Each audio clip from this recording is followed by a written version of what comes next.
এই কয়েকদিন আগে আপনারা দেখেছেন ইসলামিক ফাউন্ডেশন থেকে প্রজ্ঞাপন জারি করা হয়েছিল যে 16 তারিখের ডেট দিয়ে তারা বিজ্ঞপ্তি দিয়েছেন, প্রজ্ঞাপন যেটা তাদের যে নিয়ম নীতি আছে। আজকে চাঁদ দেখা হয়েছে, আগামী এত তারিখে মিলাদুন্নবী পালন করা হবে। এরকম প্রতি বছর প্রতিটা উপলক্ষে, যেমন রমজান শরীফ আসলে রমজান শরীফের জন্য তারিখ চাঁদ দেখা হয়েছে কি কমিটি, এরকম একটা প্রজ্ঞাপন জারি করেন, বিজ্ঞপ্তি দেন, বিজ্ঞপ্তি দিয়ে আমাদেরকে জানিয়ে দেন।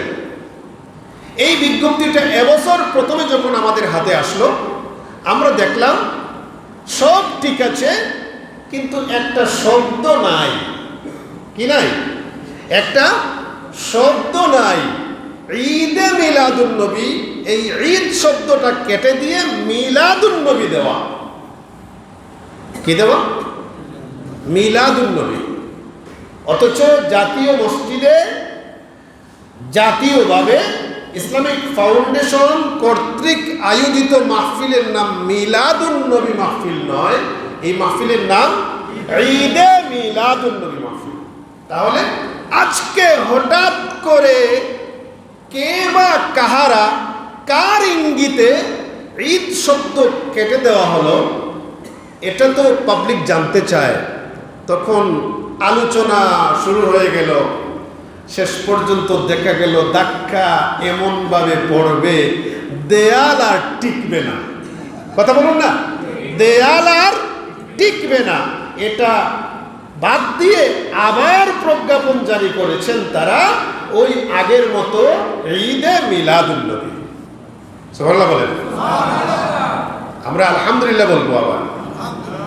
এটা আমরা খুশি হয়েছি, কিন্তু খুশির আগে আমাদেরকে যে ধাক্কা দেওয়া হয়েছে, ঈদ কেটে দেওয়া হয়েছে। আমরা আজকে এখানে আমাকে যে সময় আপনারা বরাদ্দ করেছেন, এই সময়ের ভিতরে আমি একটু এই কথাবার্তা বলছি আর কি। আমি পয়েন্ট ভিত্তিক কিছু কথা বলবো। আপনারা কি সুরের বয়ান চান না কিছু আলোচনা শুনবেন? আলোচনা শুনবেন? তাহলে আমি কিন্তু ওই যে আজকে এইরকম আলোচনা, পয়েন্ট ভিত্তিক আলোচনা করা আমার উদ্দেশ্য ছিল না, আমি অন্যভাবে আলোচনা করতাম। এই দেখেন মিডিয়ার বাইরে আইসা আমার ধারণা পাল্টাই দিচ্ছে যে আপনারা প্রস্তুত আলোচনা শোনার জন্য। ওনারাও আসছেন, আপনাদের মাধ্যমে হাজার হাজার মানুষ বিষয়গুলো জানবে। আমরা কোনো সময় কাউকে জোর জবরদস্তি করি না, করি? কারোর ইচ্ছা হলে মিলাদ পড়বে, কারোর ইচ্ছা হলে মিলাদ পড়বে না।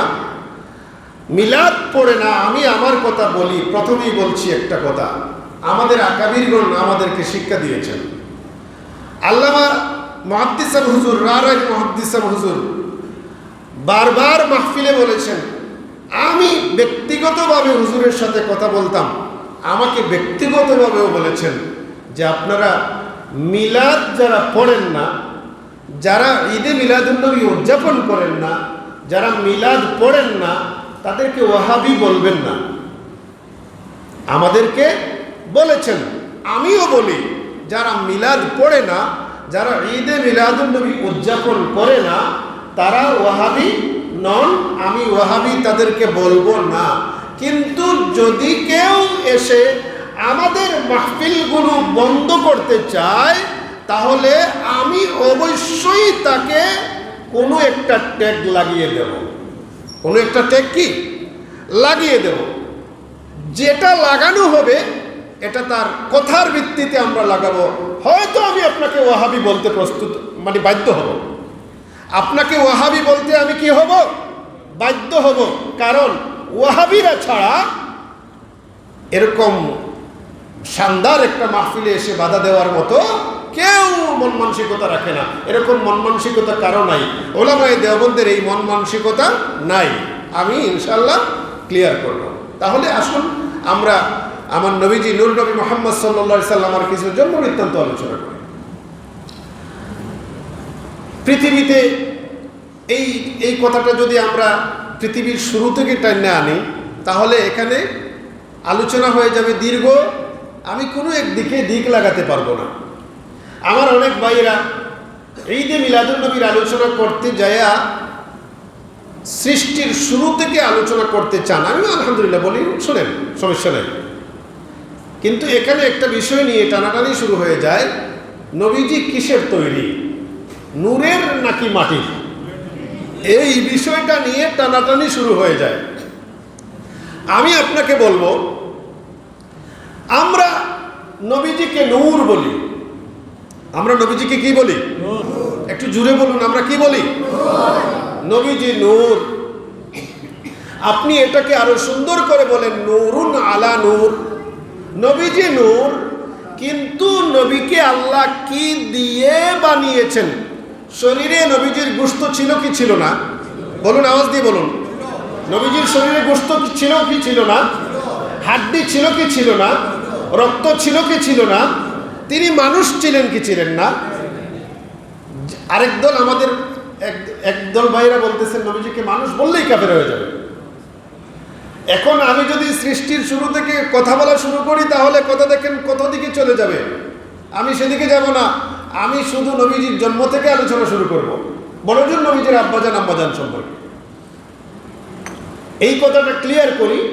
নবীজি নূর, বলুন নবীজি নূর, কিন্তু শরীরের গোশত, হাড্ডি, রক্ত, তিনি যে একটা আকৃতি ছিলেন, বডি ছিল আমার নবীজির, এই বডিটা আল্লাহ কি দিয়ে বানিয়েছেন আমি জোড় হাতে আপনাকে বলবো, খবরদার এ নিয়ে বিতর্ক সৃষ্টি করবেন না।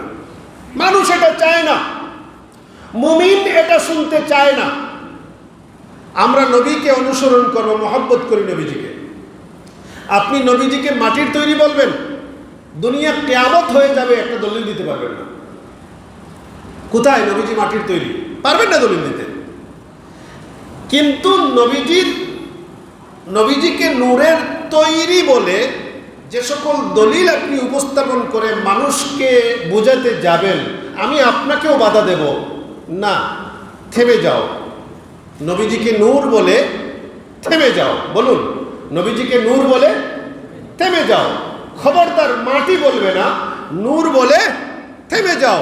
আর বিশ্লেষণ করো না, সব কিছু বিশ্লেষণ করতে নাই। বলুন, সব কিছু বিশ্লেষণ করতে নাই। আল্লাহর কাছে আমরা পানা চাই।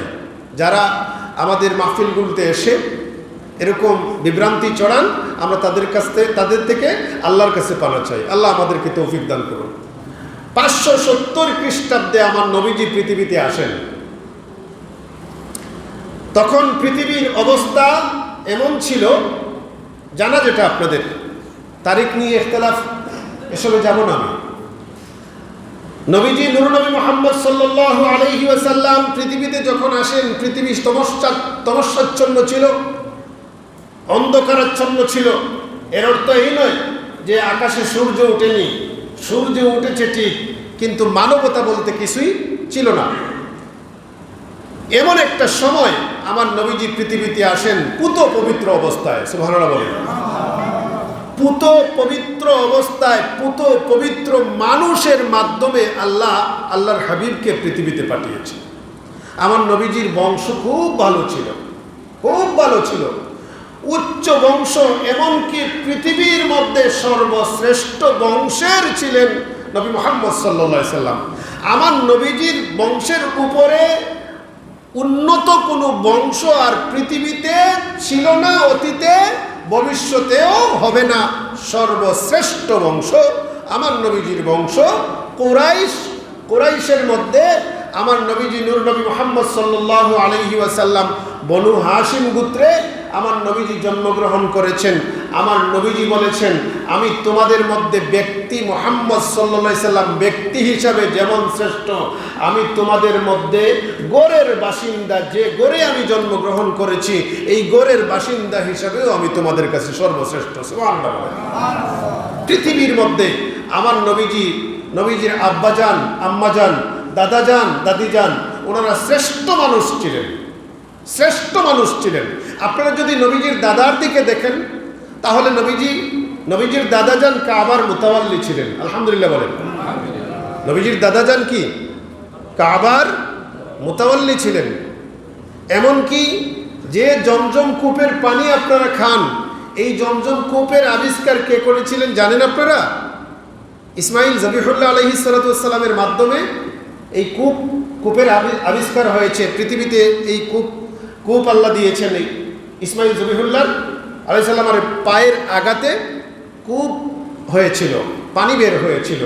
এটাকে ওনার মা হাজেরা আলাইহাস সালাম থামিয়ে দিয়েছিলেন, চতুর্দিকে বাদ দিয়ে বলেছিলেন জম জম, থেমে যাও থেমে যাও। জমজম শব্দের অর্থ থামো থামো, জম মানে থামো, আরেকটা জম বললে থামো মানে থামো থামো। আমরা যখন কিছুকে থামবার জন্য বলি তখন দুইবার বলি থামো থামো, হ্যাঁ?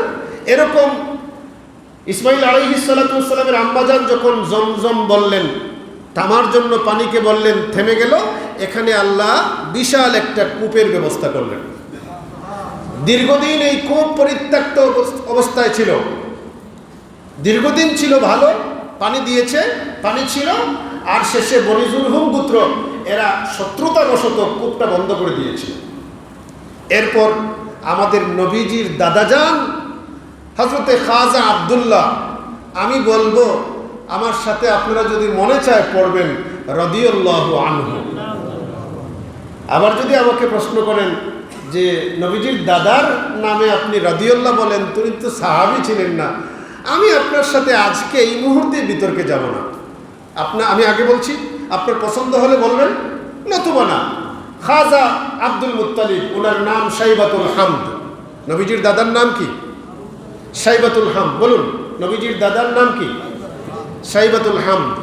আব্দুল মুত্তালিব ওনার পরিচিত নাম। কেন আমি এটা বলবো না, আজকে লম্বা হয়ে যাবে আলোচনা। এটা উপনাম, একটা কারণে এটা একটা উপনাম লেগেছে। মূল নাম কি? শাইবাতুল হামদ। মনে থাকবে অন্তত আজকের মাহফিলে যদি আমরা নবীজির দাদার নাম শিখে যাই, তাইলে তো মোটামুটি একটা শিখা হলো, মাহফিলে আসলাম, সার্থক হলো। নবীর দাদার নাম শাইবাতুল হামদ। শাইবাতুল হামদ আব্দুল মুত্তালিব নামে পরিচিত। আব্দুল মুত্তালিব স্বপ্নে দেখলেন জমজম কূপ আবিষ্কার করার জন্যে।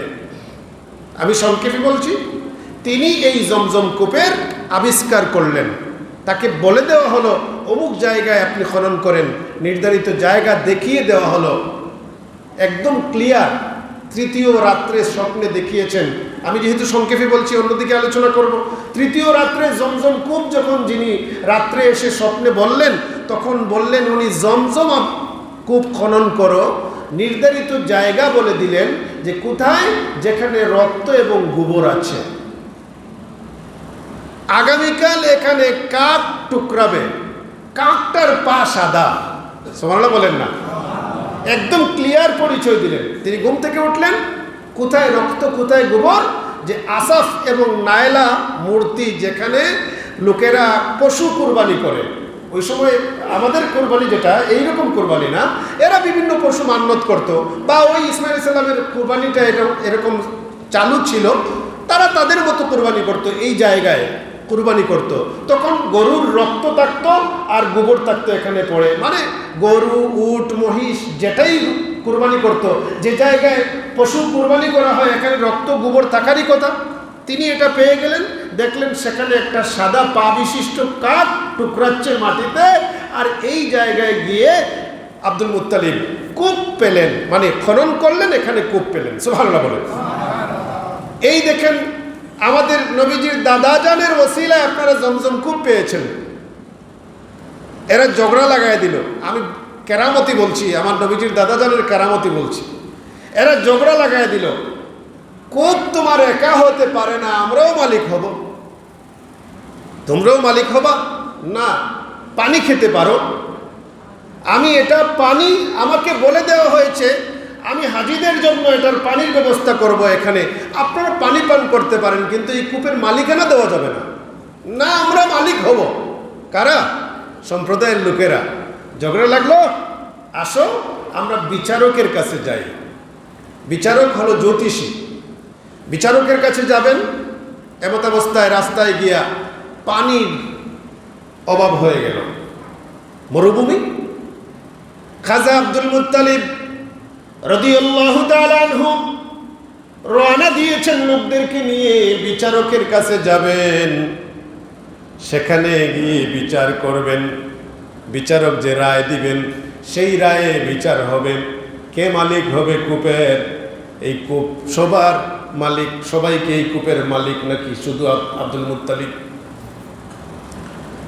পথিমধ্যে প্রখর রৌদ্র, উত্তপ্ত বালুকা রাশি, সেখানে পানি শেষ হয়ে গেছে, অবস্থা বেগতিক।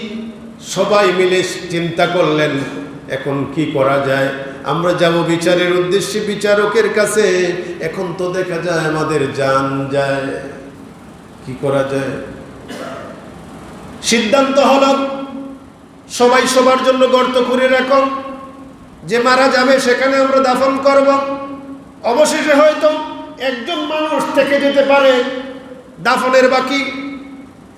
এরকম সবাই গর্ত করে গর্তের পারে অপেক্ষা করতেছেন মৃত্যুর। খাজা আব্দুল মুত্তালিব রাদিয়াল্লাহু তাআলা আনহু, আমাদের নবীজির দাদা যান, তিনি বললেন আমরা এখানে মৃত্যুর জন্য অপেক্ষা করছি, অথচ যদি আমরা চেষ্টা করি আরেকটু আগাই পানির তালাশ করি, হয়তো আল্লাহ আমাদেরকে ব্যবস্থা করে দিতে পারেন। সবাই চতুর্দিকে ছড়িয়ে ছিটিয়ে গেলেন। তিনি উঠলেন, পানির সন্ধানে যাবেন। এমত অবস্থায় যেই মুহূর্তে তিনি উঠতে যাবেন, ওনার উট যেটা আছে সেই উটের পা যেখানে রেখেছে সেখান থেকে পানি বের হয়ে গেল। তিনি আল্লাহু আকবার ধ্বনি দিয়ে উঠলেন, পানি পেয়ে গেছি, পানি পেয়ে গেছি। সবাই দৌড়ে আসলো, আয়েশা পানি পান করলো, যে মস্ক যেগুলো ছিল পানির পাত্র পরিপূর্ণ করলো। আর সবাই বলল, ও আব্দুল মুত্তালিব, এখানে তো আমাদের মৃত্যু নিশ্চিত ছিল, আমরা মরে যেতে পারতাম। এই মরুভূমির মধ্যে একদম উত্তপ্ত বালুকা রাশি, এখানে কোথাও পানি নাই, এখানে পানি পাওয়ার কথা নয়। আল্লাহ তোমাকে, নিশ্চয়ই আল্লাহ তোমাকে পানি দান করেছেন। যে আল্লাহ এখানে মরুভূমির মধ্যে তোমাকে পানি দান করেছেন, আমাদের জীবন ফিরিয়ে দিয়েছেন, নিশ্চয়ই আল্লাহই তোমাকে জমজম দিয়েছেন। সুতরাং জমজমের বাগ আমাদের না, জমজমের মালিক তুমি একাই হবে। জমজমের মালিক তুমি একা হবে। তাহলে দেখুন তো আমার নবীজি যাদের মাধ্যমে পৃথিবীতে আসলেন তাদের অবস্থা কেমন? হ্যাঁ, ভালো লাগছে? হ্যাঁ, ওনাদের কারামতি আছে, মুজিজা আছে। মুজিজা তো নবীদের, কারামতি আছে, বুজুর্গি আছে কি নাই? অবশ্যই আছে। হ্যাঁ, আপনারা একটা তথ্য পেয়ে গেলেন, খাজা আব্দুল মুত্তালিব রাদিয়াল্লাহু তাআলা আনহু, আমাদের নবীজির দাদা যান, সাইবাতুল হাম। আরো শুনবেন, হস্তি বাহিনী আসলো কাবা ধ্বংস করতে। এসে চতুর্দিকে, আমি সংক্ষেপে, একদম সংক্ষেপে বলবো কথাগুলো, চতুর্দিক থেকে পশুপাল যা আছে লুটতরাজ করে নিয়ে গেল।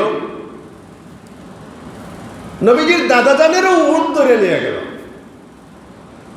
এই হস্তি বাহিনীর বিশাল, হস্তির বাহিনী বিশাল বড় একটা বাহিনী, হাতির বাহিনী, অনেকগুলো হাতি।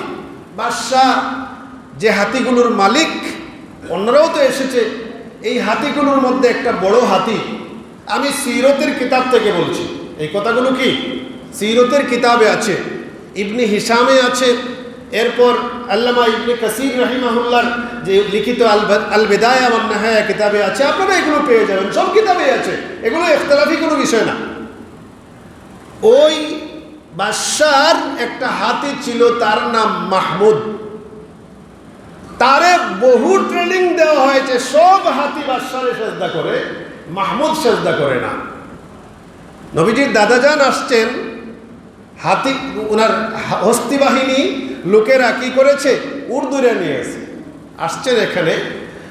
আসার পরে লোকেরা বলছে কাবার মুতাওয়াল্লি আসছেন। বাদশাকে বলছে কি, কাবার মুতাওয়াল্লি আসছেন, কাবার মুতাওয়াল্লি আসছেন, আসতে দাও।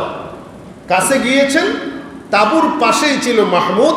নবীজির দাদাজানকে দেখে দাঁড়ায় গেল, দাঁড়াইয়া নবীজির দাদাজানের কদমে সেজদা করে দিল। সুবহানাল্লাহ, নবীজির দাদাজানের কদমে সেজদা করে দিল। বাদশা তো দেখে রেগে আগুন, দেখো আমি কত ট্রেনিং দিলাম, কত কিছু করলাম, আমাকে সেজদা দিল না, আর আব্দুল মুত্তালিবের পায়ের সেজদা দিতেছে। এখানেই তো কি বোঝা যায়, যে এই হাতির মধ্যে আল্লাহ একটা যোগ্যতা দিয়েছিলেন, ভালো মানুষ মন্দ মানুষ চিনার যোগ্যতা দিয়েছিলেন। এই যোগ্যতায় দেখেছে বাদশাহ নরাদম, আর যিনি এসেছেন তিনি সরওয়ারে কায়নাত সাল্লাল্লাহু আলাইহি সাল্লাম আর পূর্ব পিতা দাদা নূরে মুহাম্মাদি কপালে ছিল, নূরে মুহাম্মাদির বরকতে তাকে সেজদা করেছে। সুবহানাল্লাহ।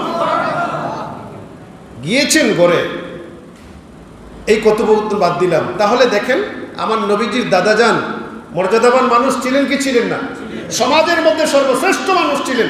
আরবে আমার নবীজির বংশের উপরে আর কোনো বংশই ছিল না। অথচ আমার নবীজি যখন দ্বীনের দাওয়াত দিলেন, এই কাফেরেরা আমার নবীজির বিরোধিতা করতে যায়া আমার নবীজিকে মন্দ শব্দ দিয়ে উপস্থাপন করে, বিভিন্ন মন্দ শব্দ। যেমন একটা হাদিস আমরা পেয়েছি, আমার নবীজি নূর নবী মুহাম্মদ সাল্লাল্লাহু আলাইহি ওয়াসাল্লাম আর চাচা যান হযরতে আব্বাস রাদিয়াল্লাহু তাআলা আনহু বলছেন, একদিন আমার নবীজির কাছে এসে বললেন, ইয়া রাসূলুল্লাহ সাল্লাল্লাহু আলাইহি ওয়াসাল্লাম, কুরাইশরা এক জায়গায় বসে আপনার সম্পর্কে খারাপ মন্তব্য করছে। কি খারাপ মন্তব্য করছে? আমার নবীজির কাছে এসে বললেন যে, ইয়া রাসূলুল্লাহ সাল্লাল্লাহু আলাইহি ওয়াসাল্লাম, কুরাইশরা কি ইন্না কুরাইশান জালাসু ফাতাযাকারু আহসাবাহুম ওয়া আনসাবাহুম, তারা কি করছে? এক জায়গায় বসেছে, বসে তারা তাদের বংশের আলোচনা করছে, তারা খুব ভালো বংশের, আর আপনার সম্পর্কে বলতেছে ফাজআলু মাসালাকা মাসালান নাখলাতিন নাবাতাত ফি রাবওয়াতিন মিনাল আরদ, নাউযুবিল্লাহি মিন যালিক। আর তারা বলছে যে আপনার সম্পর্কে আলোচনা করতে যায় তারা বলতেছে যে আপনি নাকি এরকম যে একটা খেজুরের আটি, একটা খেজুরের বিচি যেটা ময়লায় পড়ে গাছ হয়ে গেছে। নাউযুবিল্লাহ বলেন। কথা বুঝাইতে পারছি? ময়লায় পড়ে গাছ হয়ে গেছে। আপনার কাছে অপরিচিত লাগছে কথা। আমরা যখন একটু এরকম একজনকে মন্দ শব্দ বললে বলি কীরকম বলি? যে গোবরে পদ্ম ফুল। কি বলি? গোবরে পদ্ম ফুল। আমার নবীজিকে এরকম নিকৃষ্ট শব্দ দিয়ে বলতেছে যে একটা খেজুরের আটি যা ময়লায় নর্দমায় পড়ে গাছ হয়ে গেছে, আমার নবীজিকে খারাপভাবে উপস্থাপন করছে। আমার নবীজির বংশ নিয়ে কথাবার্তা বলছে। চাচা এসে বলছেন, আমার নবীজি নূর নবী মুহাম্মদ সাল্লাল্লাহু আলাইহি সাল্লাম নিজের বংশের আলোচনা শুরু করলেন, নিজের সম্পর্কে বললেন। 2-3টা হাদিস আছে, 2-3টা কি অনেকগুলো হাদিস আছে এই ব্যাপারে, এই বিষয়ে বিভিন্নভাবে অনেকগুলো হাদিস আছে। এই যে হাদিস, এই হাদিসটা আমি বলছি দালাইলুন নবুওয়া আবু নুআইম আল আসবাহানী রাহিমাহুল্লাহর লিখিত কিতাবের মধ্যে 58 নম্বর পৃষ্ঠায় এসেছে। আমার নবীজি নূর নবী মুহাম্মদ সাল্লাল্লাহু আলাইহি ওয়াসাল্লাম এই কথা শুনে বড় রাগান্বিত হলেন। ফাগাদিবা রাসূলুল্লাহ সাল্লাল্লাহু আলাইহি ওয়াসাল্লাম, রাসূলুল্লাহ বড় রাগান্বিত হলেন। ওয়াকালা ইন্নাল্লাহা আযজা ওয়া জাল্লা হিনা খালাকাল খালকা জাআলানি মিন খাইরি খালকিহি। আল্লাহ যখন নিশ্চয়ই আমার নবীজি রাগ করলেন, খুব রাগান্বিত হয়ে গেলেন। আমার নবীজি নূর নবী মুহাম্মদ সাল্লাল্লাহু আলাইহি ওয়াসাল্লাম বলেন, আল্লাহ যখন সৃষ্টি করবেন তখন সৃষ্টি করলেন, সৃষ্টি করে আমাকে খুব উন্নত, যেটা সর্বশ্রেষ্ঠ, সবার মধ্যে শ্রেষ্ঠ হিসাবে আমাকে সৃষ্টি করলেন। সুবহানাল্লাহ বলেন। সর্বশ্রেষ্ঠ হিসাবে আমাকে মনোনীত করলেন, সৃষ্টি করলেন। সুম্মা হিনা খালাকাল কাবাইল, এরপর যখন মানুষকে বিভিন্ন গোত্রে ভাগ করবেন, আল্লাহ যখন ইচ্ছা করলেন গোত্রে ভাগ করবেন, তখন আমার আল্লাহ ফাজআলানি মিন খাইরি কাবিলাতিহিম, এই কবিলাগুলোর মধ্যে আমাকে উত্তম কবিলা, উত্তম গোত্রের বাসিন্দা বানালেন। আমাকে উত্তম গোত্রের মধ্যে রাখলেন, উত্তম গোত্রের অন্তর্ভুক্ত করলেন। ওয়াহিনা খালাকাল আনফুসা ফাজআলানি মিন খাইরি আনফুসিহিম, আমাকে আল্লাহ পাক কি করলেন? ব্যক্তি হিসাবে সর্বশ্রেষ্ঠ বংশ যেটা আছে সেই বংশের মধ্যে রাখলেন। সর্বশ্রেষ্ঠ বংশের মাধ্যমে আমাকে পৃথিবীতে পাঠালেন। সুম্মা হিনা খালাকাল বুয়ুত, আল্লাহ যখন গড়ে গড়ে মানুষকে ভাগ করবেন, গড়গুলো মানে বিভিন্ন গড়ে বিভক্ত করবেন। জাআলানি মিন খাইরি বুয়ুতিহিম, আল্লাহ আমাকে উত্তম গড়ের বাসিন্দা বানালেন। ফাআনা খাইরুহুম আবান, ওয়া খায়রুহুম নাফসা। সুতরাং আমি আমার বাবা দাদা পরদাদা আমি যেমন ব্যক্তি হিসাবে তোমাদের মধ্যে শ্রেষ্ঠ, আমি যেমন ব্যক্তি হিসাবে তোমাদের মধ্যে শ্রেষ্ঠ, আমি তো মুহাম্মদ সাল্লাল্লাহু আলাইহি সাল্লাম, আমি তো সর্বশ্রেষ্ঠ, ঠিক তেমনি আমার বাবা দাদা পরদাদা, আমার মা নানি পরনানি, ওই উপরের থেকে মার মা, এরকম বংশ পরম্পরায় একটা একটা করে আমি সর্বশ্রেষ্ঠ পিতার সন্তান। সুবহানাল্লাহ। আমি সর্বশ্রেষ্ঠ পিতার সন্তান, মানে নবীজি জবাব দিয়ে দিলেন, আরো বিভিন্নভাবে জবাব দিয়েছেন। তাহলে আমার নবী নূর নবী মুহাম্মদ সাল্লাল্লাহু আলাইহি সাল্লাম সর্বশ্রেষ্ঠ বংশের মাধ্যমে পৃথিবীতে এসেছেন। আমার নবীজি নিজের সম্পর্কে যখন বলতেন, আমার নবীজি নূর নবী মুহাম্মদ সাল্লাল্লাহু আলাইহি সাল্লাম নিজের সম্পর্কে একদম একটা একটা করে বলে ক্লিয়ার করে মানুষদেরকে বুঝিয়ে দিয়েছেন, আমি পৃথিবীর মধ্যে শ্রেষ্ঠ। বলুন, এই কথা নবীজি বলেছেন। এই কথা কে বলেছেন? কত কিতাবে, বুখারী মুসলিম সহ সব কিতাবে এসেছে। নবীজি বলেছেন, নবীজি শ্রেষ্ঠ সবার মধ্যে। কেন? নবীজি নিজে বলেছেন তিনি সর্বশ্রেষ্ঠ। আল্লাহ বলে দিয়েছেন সর্বশ্রেষ্ঠ। আল্লাহ বলে দিয়েছেন সর্বশ্রেষ্ঠ বংশের অধিকারী। তাহলে বংশের মাধ্যমে পৃথিবীতে এসেছেন। তাহলে কি বোঝা যায়? আমি যদি বলি আমি শ্রেষ্ঠ, তাহলে আমার আর আমি থাকবো? কথা বলেন না, এটা জায়েজ নেই। কিন্তু আমার নবীজি বলেছেন, আল্লাহর নির্দেশ এটা, নবীজি যেন বলে দেন সর্বশ্রেষ্ঠ মানব মুহাম্মদ সাল্লাল্লাহু আলাইহি ওয়াসাল্লাম। এই সর্বশ্রেষ্ঠ মানবের আলোচনার জন্য যে মাহফিল সাজানো হয়, এই মাহফিলটাকে তিন ভাবে বলা হয়। কয়ভাবে? তিন ভাবে বলা হয়। মিলাদ, মাউলিদ, মাউলুদ। মিলাদ, মাউলিদ, মাউলুদ, এই নবীজির আলোচনার মাহফিলকে আপনি যদি এটাকে সিরাত মাহফিলও বলেন, তারপরেও এর থেকে বাহিরে যাবে না। আমি বলছি, আস্তে আস্তে বলছি আমি। মিলাদ তিনভাবে, নবীজির আলোচনার মাহফিলকে কয়ভাবে বলা হয়? তিনটা শব্দে আমরা এই মাহফিলটাকে চিনব। মিলাদ প্রত্যেকটার আলাদা সংজ্ঞা, এজন্য বলছি। মিলাদ, মাউলিদ, মাউলুদ। মিলাদ জন্মের সময়, জন্মের সময় মানে জন্মের সময়ে যা ঘটেছিল, যে সকল ঘটনাবলী এসেছে কিতাবের মধ্যে, এই সকল বর্ণনা যেখানে দেওয়া হয়, এটার নাম মিলাদ। এরপর মিলাদ, মাউলিদ। এরপরেরটা কি? মাউলিদ। মাউলিদ হলো জন্মের স্থান। বলুন, আমার নবীজির জন্মের স্থান যেটা, জন্মের স্থান কাবাগরের কতটুকু দূরে দেখছেন না? মিলাদের, আমার নবীজির জন্মের গড় যেটা, একটা লাইব্রেরি আছে না, একদম কাছে। বলুন, এটা হারাম শরীফ। এটা কি? হারাম শরীফ। বলুন, এটার নাম, এটা কি? হারাম শরীফ। পৃথিবীর মধ্যে হারাম শরীফের উপরে কোন স্থান আছে মর্যাদার? কোন স্থান নেই। সর্বশ্রেষ্ঠ জায়গা হারাম শরীফ, সেখানে আমার নবীজির জন্ম হয়েছে। তাহলে এটারও আলোচনা আছে, কোরআনে আছে, হাদিস শরীফে আছে। মাউলিদ। এরপর হলো মাউলুদ। কয়টা পরিভাষা? তিনটার মধ্যে তৃতীয়টা হলো মাউলুদ। মাউলুদ মানে হলো যে সন্তান জন্মগ্রহণ করেছে, পৃথিবীতে এসেছেন, এই সন্তানের আলোচনা। আচ্ছা বলুন তো, আমরা যে মিলাদ মাহফিলে আলোচনা শুরু করেছি, এই উদ্দেশ্য কার উদ্দেশ্য? নবী মুহাম্মদ সাল্লাল্লাহু আলাইহি ওয়াসাল্লাম। বলুন না, কার উদ্দেশ্য? যার জন্মের আলোচনা করছি তিনি মুহাম্মদ সাল্লাল্লাহু আলাইহি ওয়াসাল্লাম। তাহলে কি বোঝা যায়? নবীজি নূর নবী মুহাম্মদ মুস্তাফা আহমদ মুজতাবা সাল্লাল্লাহু আলাইহি ওয়াসাল্লাম যে সময় পৃথিবীতে এসেছেন, যে জায়গায় জন্মগ্রহণ করেছেন, এবং নবীজি মুহাম্মদ সাল্লাল্লাহু আলাইহি ওয়াসাল্লাম আর জীবন বৃত্তান্ত, জন্মের সময়কার ঘটনাবলী, জীবন বৃত্তান্ত, এবং বাবা মা বাবা, দাদা দাদি, এরকম বংশের আলোচনার মাহফিলের নাম মিলাদুন নবী মাহফিল।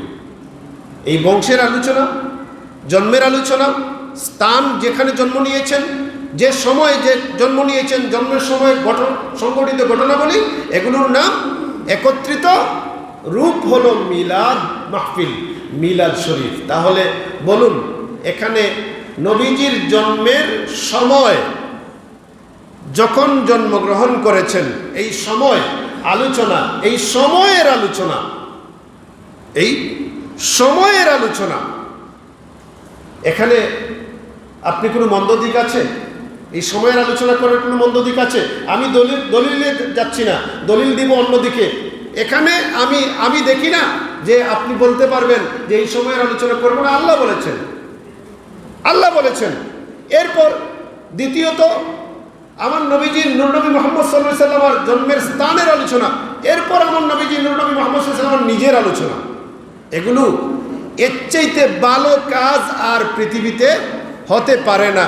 যেমন ধরেন, আমার সাথে একটা কিতাব আমি এনেছি, আমি আজকে তেমন কিছু আনি নেই, সাথে একটা কিতাব এনেছি, কারণ ওই সাথে ব্যাগ রাখতে বেশি আনলে তো বহনেরও একটা বিষয় আছে, আর আমি একা এসেছি আজকে। হ্যাঁ, তাহলে আপনাকে এখান থেকে আমি দেখাই যে তিনি কি বলেছেন। দেওবন্দি একজন আলেম ফতোয়ার কিতাব লিখেছেন, দেওবন্দি একজন আলেম ফতোয়ার কিতাব লিখেছেন, আহসানুল ফতোয়া। কি লিখেছেন? আহসানুল ফতোয়া। এখানে তিনি এই মিলাদ, প্রচলিত মিলাদের আলোচনা করতে গিয়ে তিনি প্রথমেই বলেছেন, নবী করিম सल्लल्लाहु अलैहि वसल्लम की सीरत व हालत पर मुसलमान को मतला करना इस्लाम का अहम तरीन फर्ज है। নবীজি सल्लल्लाहु अलैहि वसल्लम আর সিরত ও হালত, নবীজির জীবনী এবং নবীজির অবস্থা, হ্যাঁ, এগুলো জানানো। নবী নূরনবী মুহাম্মদ সাল্লাল্লাহু আলাইহি ওয়াসাল্লামের হালত, এখন নবীজির হালত যেটা আছে, নবীজি ছোট যখন ছিলেন যত কারামতি প্রকাশ পেয়েছে, নবীজির জন্মের সময়কালে যে সকল ঘটনাবলী ঘটেছে, এগুলো এই বিষয়ে আলোচনা তিনি করেছেন। করতে যায় বলেছেন, এগুলো হলো এক জরুরি একটা ফরজ বিষয়। এই বিষয়টা কি খুব জরুরি এবং এটা ফরজ। কি বলেছেন? নবীজির আলোচনা, মিলাদের আলোচনা, জন্মের আলোচনা, নবীজির হালত আলোচনা করা, সিরত আলোচনা করা, সুরত আলোচনা করা, এগুলা কি আহামতরিন একটি ফরজ। এরপরে যে হাদিস, ওই যে নবীজির জন্মের সময়কার ঘটনা বলতে যায় যে হাদিসটা এসেছে, হ্যাঁ, এই হাদিসে এই যে আবুল আহাবের ঘটনা এখানে তিনি উল্লেখ করেছেন। আমি পরবর্তীতে এখান থেকে আবার বলবো। তাহলে আমরা এই যে মাহফিলে বসেছি, এই মাহফিলটা অতি উত্তম একটা মাহফিল, পৃথিবীর মধ্যে শ্রেষ্ঠ একটা মাহফিল, আলহামদুলিল্লাহ বলি। এখন আমি বলবো আপনাদেরকে, আমরা যে এই মাহফিলের সাথে নবীজির আলোচনার মাহফিল, নবীজির সম্পর্কে আলোচনা করার মাহফিলের সাথে আমরা ঈদ যুক্ত করলাম। বছরে ঈদ তো দুইটা, বছরে ঈদ কয়টা? দুইটা। এখন আমরা যদি এটাকে ঈদে মিলাদুন নবী বললা আরেকটা ঈদ বলি, তাহলে ঈদ কি বেড়ে গেল না? কথা বলেন না, ঈদ কি বেড়ে গেল না? ঈদ বেড়ে গেল। এখন আমাদেরকে আমাদের ভাইরা বলবেন যে দেখুন বছরে ঈদ দুইটা, এখন আমাদেরকে মেনশন করে বলবেন যে এরা বলে ঈদে মিলাদুন নবী আরেকটা, তাহলে ঈদ হইল কয়টা? তিনটা। এখানে ওনাদের বড়ই আপত্তি। আমাদের লেটেস্ট মৌলবী, যে ভার্সনের মৌলবী যারা আছে, আমাদের লেটেস্ট ভার্সনের বর্তমান আমাদের সময়কার আমাদের জুনিয়ররা, অনেক জুনিয়র তারা, এরা বিভিন্নভাবে খুঁটিনাটি খুঁজা বের করে আবার যখন তারা একত্রিত হয় এক জায়গায় বসে কয় আসলে তো এরা ঠিকই করতেছে। এগুলোর ভিডিও আমাদের কাছে আছে। আসলে তো এরা ঠিকই করতেছে, নবীজির আলোচনা করতেছে, মাহফিল তো খারাপ না, এগুলো তো জরুরি, এগুলো ফুটেজ আমাদের কাছে আছে। তো এরা বিভিন্নভাবে আমাদেরকে আক্রমণ করতে চায়। এখন বলুন, বছরে ঈদ আপনাদের এলাকায় কয়টা? দুইটাই বলেন, অসুবিধা নাই। আপনাদের এলাকায় বছরের ঈদ কয়টা? দুইটা। এখন যদি ঈদে মিলাদুন নবী আরেকটা বলি, তাহলে ঈদ অতিরিক্ত হয়ে যায়। বলুন, বছরে ঈদ দুইটা, এখানেই শেষ, আর কোনো ঈদ আছে না নাই? বলুন, আছে না নাই? জুমার দিনকে আপনারা ঈদ বলেন কি বলেন না? জুমার দিনকে যদি আপনারা ঈদ বলেন, তাহলে জুমার দিন বছরে কি একটা? কতটা? 52টা। আলহামদুলিল্লাহ, এই যে মুরব্বী বসছেন, এই যে কতটা বলতে পারলেন, 52, সাথে আরেকটা লাগাই দিবেন, 52 অথবা 53, 7টা বেশ কম হতে পারে। এখন যদি বছরে 52 বা 53 দিন জুমার দিন হয়, তাহলে দেখুন বছরে ঈদ আর 2টা থাকে না। বলুন না, বছরে আর 2টা ঈদ থাকে না। কারণ বছরে যখন আমরা ঈদের হিসাব করব, তখন বছরের এই 2টা ঈদের সাথে আরও ঈদ এসে যায়, ইয়াউমুল জুমআ ঈদের দিন, ইয়াউমুল জুমআ ঈদের দিন। এটা একটা না, আরও হাদিস আছে, সহিহ হাদিস শরীফ থেকে প্রমাণিত, বিভিন্ন কিতাবে এসেছে। আন আবি লুবাবাতা ইবনে আব্দুল মুনজির, আমি এক হাদিস দিয়ে বোঝাতে চেষ্টা করব, অন্য হাদিস আছে, কম করে বলতে হবে, কথা আরও বিভিন্ন পয়েন্ট আছে। আন আবি লুবাবাতা ইবনে আব্দুল মুনজির قال قال النبي صلى الله عليه وسلم إن يوم الجمعة سيد الأيام وأعظمها عند الله وهو أعظم عند الله من يوم الأضحى ويوم الفطر। প্রথম কথা হলো, এই দিন ঈদের দিন। আমি যে হাদিসটা বলছি এটা হলো পরে, ওই আগের হাদিসটা বলতে হবে, জুমার দিন ঈদের দিন। আন উবাইদ ইবনে সাব্বাক আন ইবনে আব্বাসিন قال قال رسول الله صلى الله عليه وسلم إن هذا يوم عيد جعله الله للمسلمين فمن جاء إلى الجمعة فليغتسل وإن كان طيب فليمس منه وعليكم بالسواك। আমার নবীজি জুমার দিন বয়ান দিচ্ছেন, বয়ানে আমার নবীজি বললেন, নিশ্চয়ই এই দিন জুমার দিন ঈদের দিন, আল্লাহ মুসলমানদের জন্য এই দিনটাকে ঈদের দিন বানায় দিয়েছেন। সুতরাং এই দিন যেন তোমরা মুসলমানরা কি করবে? গোসল করবে, আর আতর যদি সুগন্ধি থাকে তাহলে লাগাবে, সুবহানাল্লাহ বলেন, তাহলে ওয়া আলাইকুম বিসওয়াক, এবং কি করবে? মিসওয়াক করবে। তাহলে জুমার দিনকে আল্লাহর নবী ঈদের দিন ঘোষণা দিলেন। ঈদটা, এই জুমার দিন ঈদটা কেমন ঈদ, ওই পরের যে হাদিস আমি বলতে শুরু করছিলাম, এই হাদিসে এসেছে যে আবু লুবাবা ইবনে আব্দুল মুনজির তিনি রাসূলুল্লাহ থেকে হাদিস বর্ণনা করছেন। আমার নবীজি বলেন, ইন্না ইয়াউমাল জুমআতি সাইয়্যিদুল আইয়াম, নিশ্চয়ই জুমার দিন সাইয়্যিদুল আইয়াম, দিন সমূহের সরদার, সুবহানাল্লাহ বলেন। ওয়া আযমুহা ইনদাল্লাহ, আল্লাহর নিকট এটা আরো শ্রেষ্ঠ, অত্যধিক মর্যাদাবান। ওয়া হুয়া আযমু ইনদাল্লাহ, আল্লাহর কাছে এটা অত্যধিক মর্যাদাবান, অত্যধিক মর্যাদাবান দিন। মিন ইয়াউমিল আদহা, এটা ঈদুল আদহা থেকেও আল্লাহর কাছে শ্রেষ্ঠ দিন, সুবহানাল্লাহ বলেন। আল্লাহর কাছে এই দিনটার মর্যাদা ঈদুল আদহা থেকে শ্রেষ্ঠ। ওয়া হুয়া আযমু ইনদাল্লাহি মিন ইয়াউমিল আদহা, এই দিনটা আল্লাহর কাছে ঈদুল আদহা থেকে শ্রেষ্ঠ। ওয়া ইয়াউমুল ফিতর, ওয়া ইয়াউমিল ফিতর, এবং ঈদুল ফিতর থেকেও শ্রেষ্ঠ। মানে জুমার দিন আল্লাহর কাছে সর্বশ্রেষ্ঠ, জুমার দিন দিনসমূহের সর্দার, আল্লাহর কাছে এটা ঈদুল আদহা ঈদুল ফিতর থেকেও শ্রেষ্ঠ। তাহলে কি বোঝা যায়? ঈদুল আজহা এবং ঈদুল ফিতর বড় নাকি জুমার ঈদ বড়? জুড়ে বলতে হবে, জুমার ঈদ বড়। তাহলে ঈদ দুইটা বললা আপনাকে বিভ্রান্ত করার চেষ্টা যারা করলেন, ওনারা নিশ্চিত রূপে আপনাকে ধোঁকা দিয়েছেন। নিশ্চিত রূপে কি করেছেন? আপনাকে ধোঁকা দিয়েছেন। বছরে ঈদ দুইটা নয়, আমরা পেয়ে গেলাম যে দুইটাকে ঈদ আপনি বলছেন। এই দুইটা ঈদের চেয়ে জুমার দিন আরো শ্রেষ্ঠ ঈদ, এমন শ্রেষ্ঠ যে ঈদের আল্লাহর কাছে ওই দুই ঈদ থেকে আল্লাহর কাছে এটার মর্যাদা বেশি। কেন? ফিহি খামসু খিলালিন, তার মধ্যে 5টা কারণ। খালাকাল্লাহু ফিহি আদম, আল্লাহ এই দিন আদম আলাইহিস সালামকে সৃষ্টি করেছেন। ওয়া আহবাতাল্লাহু ফিহি আদম ইলাল আরদ, আল্লাহ আদম আলাইহিস সালাতু ওয়াস সালামকে এই দিন পৃথিবীতে প্রেরণ করেছেন। ওয়া ফিহি তাওয়াফাল্লাহু আদম, আর এই দিন আল্লাহ আদম আলাইহিস সালামকে ইন্তেকাল দিয়েছেন। বুঝলাম হুজুর, এই দিন আল্লাহ আদমকে সৃষ্টি করেছেন, এজন্য ঈদের দিন বুঝলাম। এই দিন আল্লাহ পৃথিবীতে আদমকে পাঠিয়েছেন, আদম আলাইহিস সালামকে পাঠিয়েছেন, বুঝলাম ঈদের দিন। কিন্তু ওয়াফিহি তাওয়াফাল্লাহু আদামা, আদম আলাইহিস সালামকে এই দিন আল্লাহ ইন্তেকাল দিয়েছেন, মানে আদম আলাইহিস সালামের ইন্তেকালের দিনও এই জুমার দিন। তাহলে ইন্তেকাল, নবীর ইন্তেকালের দিন আবার ঈদ হয় কেমনে? এটা নবীর ইন্তেকালের দিন ঈদ হয় কেমনে? এই প্রশ্নটা আপনার কাছে আসে কেন জানেন? আপনি ঈদ কি চিনেন না, আপনি ঈদ কি মোটেও চিনেন না। আপনি ঈদের অর্থ গ্রহণ করেন খুশি। আরে বাবা, জীবনেও তো প্রমাণ করতে পারবে না ঈদের অর্থ খুশি।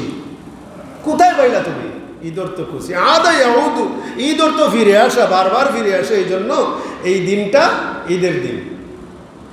ঈদ অর্থ কি?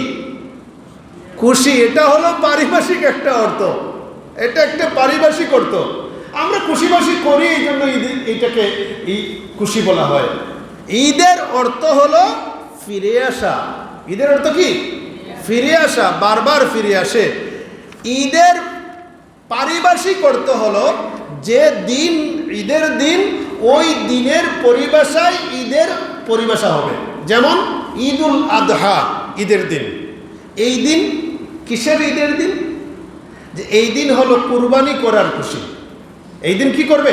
কুরবানি করবে। তাহলে দেখা যায় ঈদ এই দিন কুরবানি করা। আবার যদি আমরা ঈদুল ফিতরে যাই, এই দিন কিসের ঈদ? যে এই দিন ফিতরা দেওয়া আর রোজা ভাঙ্গার ঈদ, খুশি।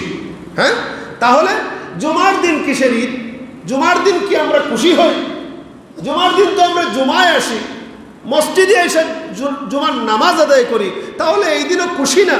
এই দিন কি আল্লাহর বিধান, মসজিদে যাব, জুমার নামাজ আদায় করব, খতিবের সামনে বসবো, খতিব খুতবা দিবেন, এইটাই ঈদ। তাহলে এক এক ঈদের এক এক পরিভাষা। বলবেন আরো সোজা করে বলেন হুজুর। ঠিক আছে, আরো সোজা করে বলবো, খাওয়া দাওয়ারও ঈদ আছে। সুবহানাল্লাহ কন্যা, খাওয়া দাওয়ারও কি ঈদ আছে? একটু তাকুক, আমি হাদিসটা পূর্ণ করি। ওয়াফিহি তাওয়াফাল্লাহু আদম আলাইহিস সালাম, এই দিন আল্লাহ আদম আলাইহিস সালামকে ইন্তেকাল দিয়েছেন, উনি ইন্তেকাল করেছেন। এই দিনও ঈদের দিন। তো এই দিন ঈদের দিন। কি ঈদের দিন? যে আদম আলাইহিস সালামের ইন্তেকালের দিন। আমরা যেন এটাকে স্মরণ করি যে আমাদের আদি পিতা তিনিও ইন্তেকাল করেছেন, আমাকেও ইন্তেকাল করতে হবে। আমরা যেন মৃত্যুকে স্মরণ করি। এই যে একটা কারণে জুমার দিন ঈদ, তাহলে জুমার দিন ঈদের দিন আমরা জুমার দিন বেশি বেশি কি করব? মৃত্যুকে স্মরণ করব। আদম আলাইহিস সালাম পৃথিবীতে এসেছেন, হ্যাঁ, এই জন্য তো আমরা তো আর আবার আসমানে গিয়া পৃথিবীতে আসতে পারবো না? পারবো? আমরা কি পারবো? পারবো না।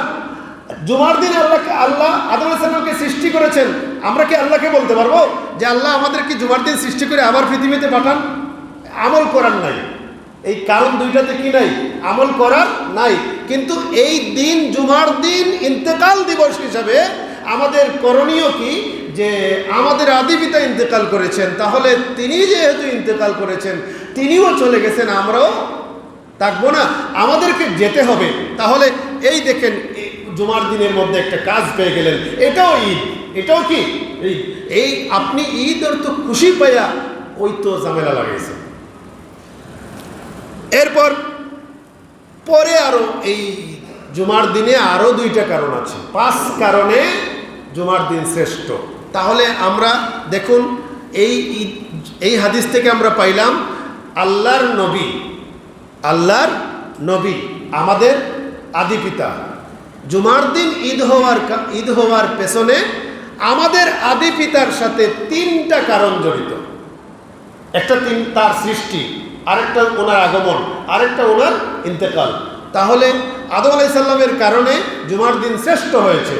এই হাদিসকে যদি আমি কিয়াস করি, তাহলে আমার নবীর কারণে সোমবার দিন আমার নবীর কারণে শ্রেষ্ঠত্ব পাওয়ার অধিকার রাখে কি রাখে না? একটু বলুন না। আমি যদি এই হাদিসে কিয়াস করি, এই হাদিস থেকে যদি দলিল দেই আদম আলাইহিস সালামের কারণে জুমা শ্রেষ্ঠ দিন হয়েছে, তাহলে আমার নবীর কারণে, আমার নবী জন্মগ্রহণ করেছেন সোমবার, আমার নবী ইন্তেকাল করেছেন সোমবার, আমার নবীর ইন্তেকাল দিবস 12 রবিউল আউয়াল, এই কথা বললে ব্যাস লাগায়। এটাও আমি বলবো পরে, পয়েন্ট যদি সময় পাই। আমার নবী জন্মগ্রহণ করেছেন সোমবার দিনে, ইন্তেকাল করেছেন সোমবার দিনে, কোরআন পেয়েছেন সোমবার দিনে, মেরাজে গিয়েছেন সোমবার দিনে, অনেক অনেক কারণ আমার নবীজির সোমবারে, আমার নবীজির সাথে সোমবার ওতপ্রোতভাবে আমার নবীজির সাথে সম্পর্কিত সোমবার। তাহলে সোমবার কি আমার জন্য ঈদ হতে পারে না? বলুন না, পারে কি পারে না? পারে। এখন বলবেন যে আমার ওই যে এক মৌলানা বলছে যে নির্ধারিত কোনো দিনকে যেন আমরা ঈদ না বানাই। আমরা নবীজির আগমনের দিন যে 12 রবিউল আউয়াল বিল ইখতিলাফ, 12 রবিউল আউয়াল রাসূলুল্লাহ পৃথিবীতে এসেছেন, শুধু এই দিনটাকে ঈদের দিন মনে করি না। এই দিনটাকে আমরা ঈদের দিন মনে করি না, বরং নবীজি পৃথিবীতে এসেছেন, নবীজির পৃথিবীতে আসার কারণে আমরা খুশি। আমরা নবীজির পৃথিবীতে আগমনকে আমরা ঈদ বলি। এখন এটা 12 রবিউল আউয়ালে এসেছেন, স্পেশালি এই দিনটা আসলে আমরা নবীজির আলোচনার মাহফিল সাজাই। আমরা নবীজির এই দেখেন আজকে 4 রবিউল আউয়াল, আজকে কি 12 রবিউল আউয়াল? আপনারা মাহফিল সাজিয়েছেন 12 রবিউল আউয়াল বিল ইখতিলাফ, নবীজির জন্মের তারিখ, কিন্তু এই দিনটাকেই আমরা ঈদ, শুধু এই দিন ঈদ নয়, আমাদের জন্য নবীজির আগমনটাই ঈদ। সুবহানাল্লাহ বলবেন না? নবীজির আগমনটাকেই আমরা ঈদ বলি। তাহলে এটাকে আপনি বলবেন যে তারিখ যদি আপনার কাছে 8 রবিউল আউয়াল হয়, তাহলে 8 রবিউল আউয়াল আপনি ঈদে মিলাদুন নবী উদযাপন করেন। আপনি যদি বলেন ঈদ আর দরকার নাই, আপনার জন্য ঈদ নাই, আপনি বলবেন নবীজির জন্মের আলোচনা করবেন, করুন, আমরা আপনাকে বাধা দিই নাই। তাহলে দেখুন যে ঈদের পরিভাষা আছে বিভিন্ন। এখন বলছিলাম যে আর আছেনি ঈদ, খাওয়ারও ঈদ আছে। কি আছে? খাওয়ারও ঈদ আছে। আমি আপনাকে একদম ক্লিয়ার বলছি। আন উকবাত ইবনে আমির قال قال رسول الله صلى الله عليه وسلم, আমার নবীজি আরো ঈদের কথা বলছেন, খাবার দাবারেরও ঈদ আছে। আমার নবীজি বলতেছেন ইয়াউমু আরাফাতা ওয়া ইয়াউমুন নাহরি ওয়া আইয়ামুত তাশরিকি ঈদুনা আহলাল ইসলাম ওয়া হিয়া আইয়ামু আকলিন ওয়া শুরবিন। হাদিস সুনান তিরমিজিতে এসেছেন, আবু দাউদে এসেছেন, দারিমিতে আছে, ইবনে খুজাইমাতে আছে, ইবনে হিব্বানে আছে, অনেকগুলো কিতাবে আছে। সুনান তিরমিজিতে আছে 773 নম্বর হাদিস। হ্যাঁ, আরও অনেক কিতাবের মধ্যে এই হাদিসটা এসেছে। হাদিসটা সহি কি যে আমার নবীজি বলতেছেন ইয়াউমু আরাফা, আরাফার দিন ঈদের দিন। ইয়াউমু আরাফা, আরাফার দিন ঈদের দিন। এই আরাফার দিন ঈদের দিন আরও হাদিস আছে। কি হাদিস? যে রাসূলুল্লাহ, উমর রাদিয়াল্লাহু আনহুর কথাও এসেছে হাদিসে, আবার আব্দুল্লাহ ইবনে আব্বাস রাদিয়াল্লাহু আনহুমার কথাও এসেছে যে উমর রাদিয়াল্লাহু আনহুর সামনে একবার কাব আল আহবার, হাদিসে ওনার নাম উল্লেখ নাই, এক লোক, উনি যখন বসা তার সামনে, কার দরবারে? উমরের দরবারে, এমতাবস্থায় সেখানে তিলাওয়াত করা হলো। হাদিস হলো, এই হাদিসটা বুখারীতে আছে। এই হাদিসটা কোথায় আছে? বুখারীতে আছে। আপনি বুখারীতে পাবেন 45 নম্বর হাদিস, কিতাব বুখারীর কিতাবুল মাগাজিতে পাবেন গিয়ে আবার 4407 নম্বর হাদিস, কিতাবুল তাফসিরে পাবেন 4606 নম্বর হাদিস, আবার কিতাবুল ইতিসাম বিল কিতাবি ওয়াস সুন্নাহ এই অধ্যায়ে পাইবেন 7268 নম্বর হাদিস।